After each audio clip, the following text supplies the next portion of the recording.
अब एक पप्पू से मुश्किल, दूसरे पप्पू का क्या करें? अब पप्पू से करें क्या? अब पप्पू का करें क्या? पप्पू का करेंगे। अभी हाल ही में अंदर जाके आए हैं, सदन में आने का मौका मिला, सट्टा बाजार की बात करते हैं। अरे भारत के खिलाड़ियों को जो देश के लिए वर्ल्ड कप जीतकर लाए हैं, आप जैसे नेता अगर इतनी ओछी बात करते हैं तो दुर्भाग्य है, दुर्भाग्य है। आपको माफी मांगनी चाहिए, माफी। इनका बेटा चलता है और सट्टेबाजी में धकेल। सभापति महोदय, मैं आपको याद कराना चाहता हूं, इनका कसूर नहीं है। लालू जी का बेटा भी क्रिकेट खेलता था। अब टीम में 11 ही खिलाड़ी खेलेंगे। जो बाहर बैठा कोई तौलिया लेके जाएगा, कोई पानी लेके जाएगा, वो टीम का हिस्सा होता है। जब पैसा भी मिलता है, इनाम राशि सब में बराबर बंटती है।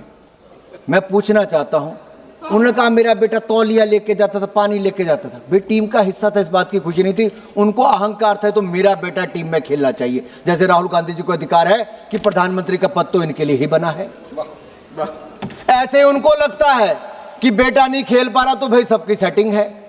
अरे भारतीय टीम ने शानदार प्रदर्शन किया, हमें गर्व है, हम गर्व से कहते हैं भारतीय टीम ने शानदार। यही नहीं, ये तो भारत को एक नहीं मानते, भारत को तोड़ने की बात करते हैं। इन्होंने तो कह दिया, विदेश में जाके क्या कहा कि भारत में ऐसा खतरा मंडरा रहा है कि आदिवासी हो, दलित हो, अल्पसंख्यक हो, वो विद्रोह में शामिल हो सकते हैं, ISIS जैसे बन सकते हैं। ये राहुल गांधी जी का बयान। मैं यहां पर बैठे सबसे पूछता हूं, क्या आदिवासियों के ऊपर कोई खतरा है? आज तो देश की राष्ट्रपति आदिवासी समाज से आती है, एक महिला है। हमें इस बात पे गर्व है, हमारी पार्टी ने मौका दिया है। और यही नहीं, लेकिन दुर्भाग्य यह है, ये तृणमूल कांग्रेस वाले अगर पश्चिम बंगाल में राष्ट्रपति जी गई, कभी स्थान बदल दिया, कभी लोगों को आने नहीं दिया, उनके लिए मुख्यमंत्री भी नहीं गई, उनको अपमानित करने का काम किया। तो तृणमूल का, अरे लोकतंत्र में चुनाव आएंगे जाएंगे, लोकतंत्र में चुनाव आएंगे जाएंगे, लेकिन आप संवैधानिक संस्थाओं के संवैधानिक पदों पर बैठे व्यक्तियों को अपमानित करोगे तो देश आपको कभी माफ नहीं करेगा, कभी माफ नहीं करेगा। ये वही ममता बनर्जी है जो अपनी पेंटिंग को, जो हजारों करोड़ का घोटाला करता है, उसको 3-3, 5-5 करोड़ में बेचती हैं। बेचा कि नहीं बेचा भाई? घोटाला हुआ कि नहीं हुआ? आपके लोग, एक नहीं 12-12 लोग इनके जेल में गए, तृणमूल कांग्रेस के। ये क्या करते? यही नहीं, कमिश्नर को बचाने के लिए सड़कों पे ममता बनर्जी उतरी। और अब जब जांच एजेंसियां इनकी जांच कर रही थी भ्रष्टाचार की, तो उसके खिलाफ तृणमूल कांग्रेस की मुख्यमंत्री ममता बनर्जी सड़क पे उतर आई, हाथापाई छीनपानी कर ली। ये किस तरह के? सुप्रीम कोर्ट चले गई SIR के खिलाफ। SIR किसके खिलाफ है? SIR उसके खिलाफ है जो भारत के नागरिक नहीं है, जिनको भारत में वोट देने का अधिकार नहीं है। क्या आप चाहते हो विदेशी घुसपैठियों को वोट का अधिकार मिले? मुसलमान जो रोहिंग्या मुसलमान है उनको वोट का अधिकार मिले और आप चुनाव जीतो? इलेक्शन कमीशन ऑफ इंडिया को संविधान ने अधिकार दिया है और इलेक्शन कमीशन ऑफ इंडिया वो ठीक कर रहा है अगर ऐसी जांच कर रहा है तो। और मैं एक कहूंगा, आपके समय तो आपने चंगू मंगू को इलेक्शन कमीशन लगाकर इलेक्शन कमीशन ऑफ इंडिया को पंगू बना दिया था। चंगू मंगू क्यों कहता हूं? एक को इलेक्शन कमीशन में लाए तो बाद में आपने मंत्री बनाया, बनाया कि नहीं बनाया? MS गिल जी को टॉयलेट से खबर करता था। और वो नवीन चावला था जो टॉयलेट से खबर करता था, संजय जी, वो नवीन चावला था। नवीन चावला टॉयलेट से लीक करता था। रिमोट कंट्रोल से आप प्रधानमंत्री मनमोहन सिंह को भी चलाते थे और रिमोट कंट्रोल से इलेक्शन कमीशन को भी चलाते थे। आप अपने समय 12-12 पदों पर खाली छोड़कर देश का आर्मी चीफ अपने रिश्तेदार को बनाते थे। 4-4 जजों को सीनियरिटी में छोड़ के चीफ जस्टिस ऑफ इंडिया बनाते थे। जिसको दिल करे जहां दिल करे नियम तोड़ते थे और आपको कोई पूछता नहीं था। आप संविधान को भी तोड़ने का काम करते थे। मैं इतना ही कहूंगा, हमारे स्पीकर महोदय ने इतना शानदार प्रदर्शन किया है कि आज नए रिकॉर्ड बनाए, लेकिन दूसरी तरफ राहुल गांधी जी का रिकॉर्ड भी है, जिन्होंने 2-2 सदनों में 14वीं 15वीं लोकसभा में तो एक प्रश्न भी नहीं पूछा, 0 प्रश्न पूछा था।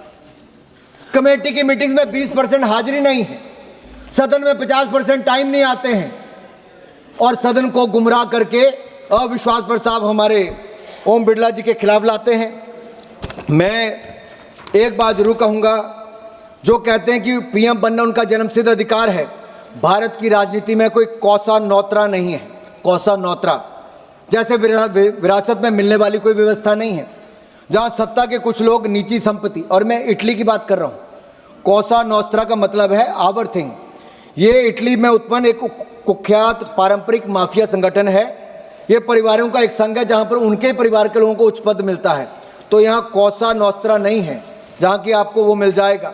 आपने हाउस को मिसलीड राफेल पे किया, बाकी विषयों पे किया आपने।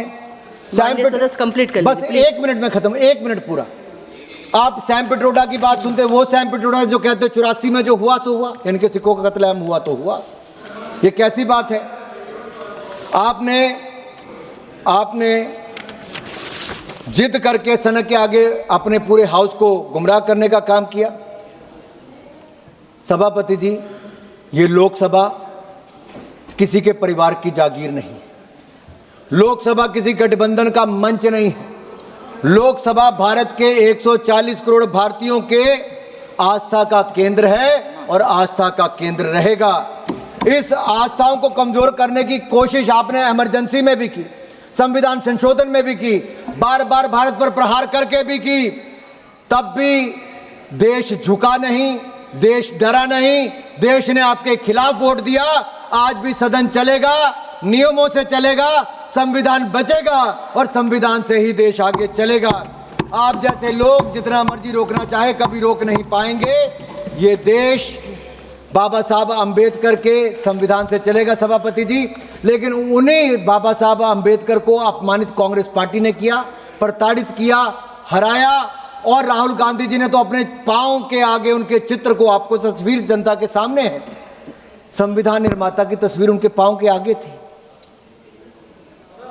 ये कैसे हैं? धन्यवाद माननीय सदस्य। अंत में इतना ही कहूंगा, ये संविधान को तोड़ने मरोड़ने वाले भी हैं, सदन पर प्रहार करने वाले भी हैं, स्पीकर के खिलाफ अविश्वास प्रस्ताव लाने के लिए भी हैं। लेकिन सदन ने एक तरफ कहा है, हर पार्टी के सदस्य ने कहा कि ओम बिरला जैसा अध्यक्ष नहीं मिल सकते, क्योंकि ओम बिरला जी ने जो किया वो पार्टी लाइन से बाहर निकल के फर्स्ट टाइमर्स को, जो पहली बार भी सांसद बने उनको भी बोलने का मौका दिया। मैं इसलिए कह रहा हूं सभापति जी, 14वीं लोकसभा में जब मैं सांसद बन के आया, सोमनाथ चटर्जी सांसद थे। 15वीं में मीरा कुमार जी थी जब मैं सांसद बना। उसके बाद स्पीकर थे, फिर सुमित्रा ताई बनी, अब ओम बिरला जी हैं। मैं कह सकता हूं 5 बार का सांसद होने के नाते, अगर मुझे कभी एक बार एक स्पीकर ने कहा कि विपक्षी दलों के हों या अपने दल के हों जो पहली बार के सांसद हैं, उनको जाके कहो कि 0 आवर में कुछ बोलें, अपने क्षेत्र का विषय को उठाएं, उनको बताओ कि नियमों का पालन कैसे होता है या बोलना कैसे है। लोकसभा स्पीकर ने इतना बड़ा मन करके कहा। ओम बिरला जी को मैं साधुवाद भी देता हूं। आज पूरा सदन उनके साथ खड़ा है और देश भी देख रहा है कि संविधान को बचाने वाले के साथ आज सदन खड़ा है। आपने मुझे बोलने का अवसर दिया। इस अविश्वास प्रस्ताव के खिलाफ सब लोग अपना वोट करें और ओम बिरला जी को हम जल्द अपनी सीट पर देखेंगे। इस देश के सदन को चलाएंगे, लोकसभा सदन को चलाएंगे।